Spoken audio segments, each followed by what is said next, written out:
At Harvard now want to set up kind of re-education camps and moral rehabilitation centers and institutions for vetting people who had the chutzpah to work in the Trump administration. And the question is, how are we going to really almost deprogram these people who have signed up for the cult of Trump?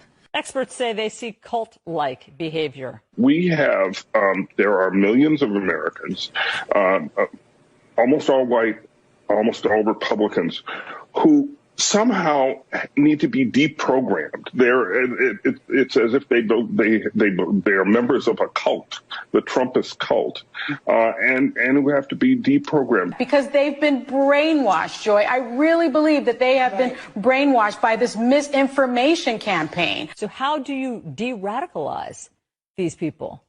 Joining us now is Stephen Hassan. He's a mental health professional who has been helping deprogram people out of cults for decades. He's also the author of The Cult of Trump.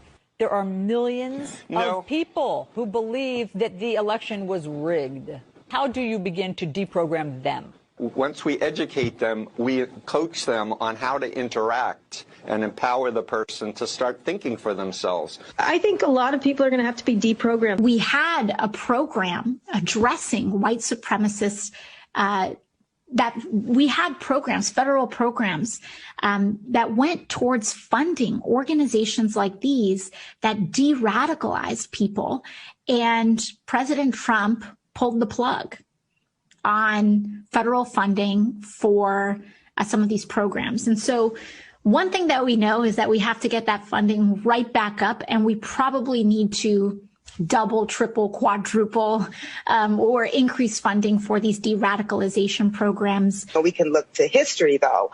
What ultimately breaks that power structure in the South is enforcement, right? There has to be consequences. David Atkins is a DNC member, as you said. He's also the leader of the California Democrats, and he is suggesting that over half our country needs to be reprogrammed. Not just 75 million people that voted for Trump, but the conservatives in this country. A Bernie Sanders staffer was caught on undercover camera saying that Trump voters should be sent to re-education camps. What are we going to do with those people that resist the change?